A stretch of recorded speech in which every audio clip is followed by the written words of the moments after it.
Hi guys, and welcome back to another video on my channel. So this video we're gonna review this V3 monoblock amplifier class D from Fosi Audio. So without further ado, let's begin.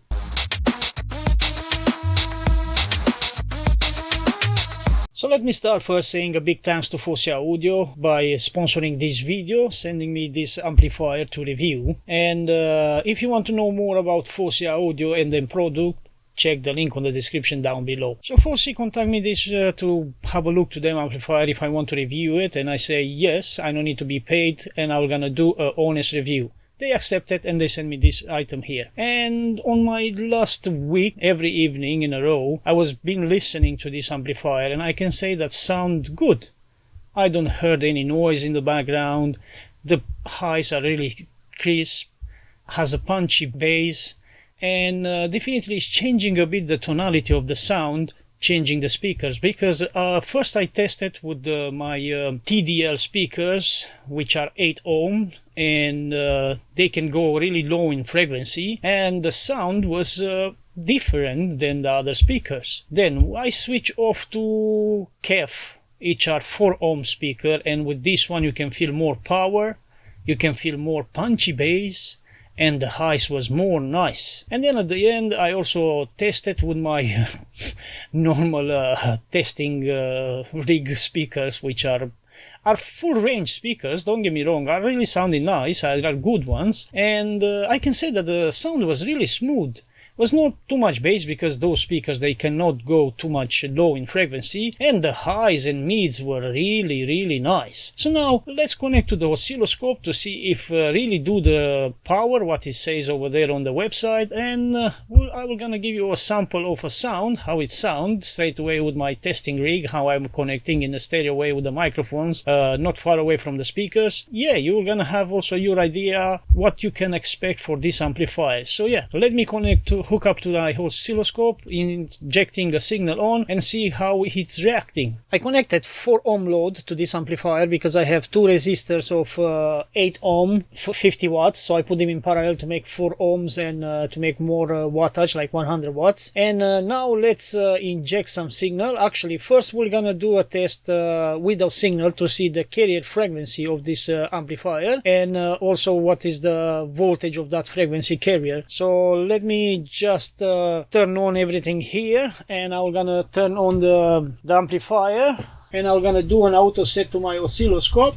So this is what you can see now on oscilloscope, is the carrier frequency, which oscillating between 600 kilohertz up to 1 megahertz. I don't know why it's not stable, should be a bit stable, but this is what it is, this amplifier doing this carrier frequency. And now let me set up my signal generator to 1 kilohertz. And we're gonna inject 1 kilohertz, and we're gonna see the maximum power of this amplifier. So we are there to 1 kilohertz. So I'm gonna just turn on the signal generator, and let's see what's the maximum power that this amplifier can do. So let's turn on right now, and then let's increase the input voltage. But first let's do an auto set to see the signal that we are injecting in. So this is the signal, 1 kilohertz, as you can see there, and for now we have 7 volts RMS with 0.5 RMS input. So let's increase this one until we're gonna see that the signal is not anymore clean. So keep going.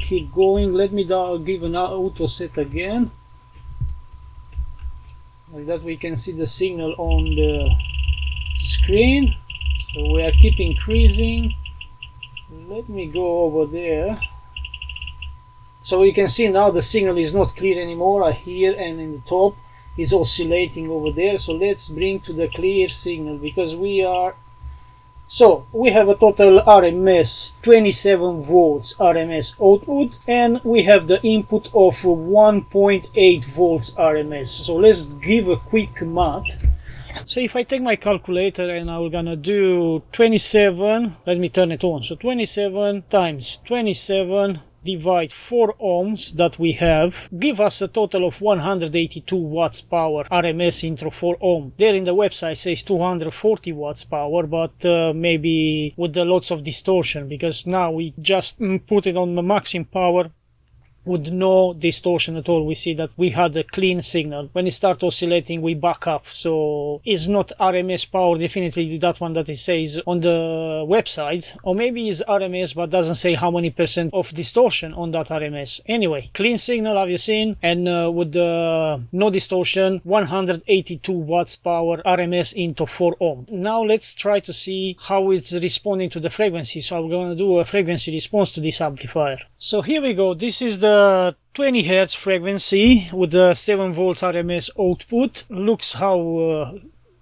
the frequency is. It's not properly nice sine wave. It's moving around. This is because of the Class D amplifiers. They were gonna do all the Class D amplifier like that, because there is a frequency that carry another frequency. So yeah, so in 20 Hz, this is what you can see. Let's now go up with the frequency and we watch this one to stay always in the same level, to don't go up and down, because only like that we can have a flat amplifier that can amplify all the frequency, keep them on the same level. Let's increase. So we're gonna go to 30, 40. As you can see already, the amplifier is going up a bit there. 50 Hz, and let's go to 60, 70, 80 Hz. Let's give an auto set over there. Here the signal is starting a bit to be more stable and not that much wobbling. And then let's go more, 90, 100. So that's 100 Hz, and now we have 7.1 volt RMS on the output, so it's a bit losing a bit of dBs. Let's go up to 500 now. Let's see how it do. So on 500 we are in the 7.1. So yeah, keep it flat until here. Let's go more, 1 kilohertz. Still 7.1, 2 kilohertz. Let's do an auto set. So 7.1, and the signal is a bit wobbling, as you can see there. Let's go to 5 kilohertz. Let's see 5 kilohertz how it's doing. Auto set. So already amplifying more, so 7.3 almost RMS on the output. So the mids is going a bit up, so let's go to 10 kilohertz right now. Let's do an auto set. So 10 kilohertz more amplifying, so it's 7.33 RMS on the output, so it's not properly a flat amplifier. So let's see 15 kilohertz right now. Give an auto set, and the signal again it's really wrinkling, so it's not properly clean like how is a Class A amplifier or Class AB. And here we have 7.3 is a bit back up, so yeah, on the mid range is a bit amplifying more. So let's go to 20 kilohertz right now. 20 kilohertz auto set again. So 20 kilohertz, we go back to 7 volts RMS on the output. So I think it's getting the limit. So let's go to 25 kilohertz and let's do an auto set. So on 25 kilohertz already we lose a bit of power. It's 6.8 volts RMS on the output. And let's do also a quick test at 30 kilohertz.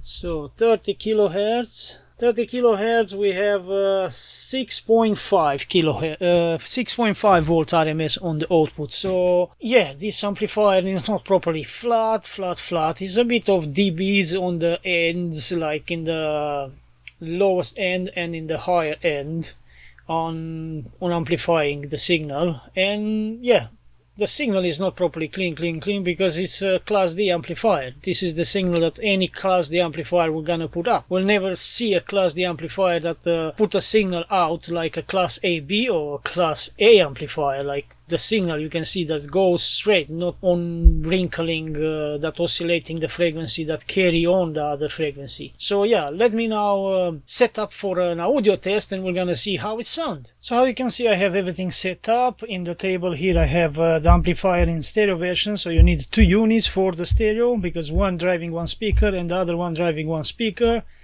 I'm gonna use a phone with some non-copyrighted sound, and to give a sound test to this amplifier. And you can see here I also set up my speakers with the microphones. So yeah, let's get ready to play a sound.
And how I mentioned at the beginning of this video that this amplifier sounds really good, I think you heard it, and take in consideration I recorded straight away from the speaker. It will gonna be a bit of losses, definitely, but you can have an idea how it sounds. And now we reach to the best part of this video, revealing how it's built inside, the quality build of this amplifier. So let's open it and reveal which components and which parts are inside of this case. So yeah, let's crank on opening. So to open this one, we need to undo these screws at the back. Oh, they are really tight, huh? So we have few screws to undo at the back, which is that one. There is another one over here. And that allows us to get the front plate out, which has these 2 long tubes that comes to those screws that we just undo, and we have to undo the 2 screws that make all the case to act as a heatsink. And I think it's not enough, because if you listen long hours on maximum volume, it starts getting warm, really warm. So yeah, they need to take in consideration this heatsink definitely is not enough. And now this should go just easily backward, and here we go. that's the case. And this is a big aluminum plate over here that make contact with the entire case to act as a heat sink.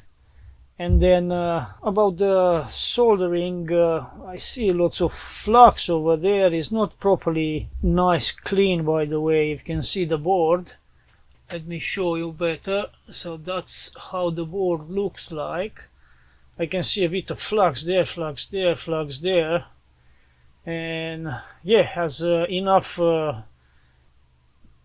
compound paste for thermal paste to transfer the heat. Definitely the IC is down there, and I can see voltage regulator, I believe, and the IC, the TPA 3255. Then on the front, yeah, we can see that we have some WEMA capacitors over there. We have this chunky Nichicon 2200 microfarad 63 volts, so two of them. Looks like there is a bunch of relays, 1, 2, 3, 4. I think this relays, it's with the attenuation, and also I believe this one has to do with the changing the inputs, the balanced and unbalanced, and that's why there is these two relays over there.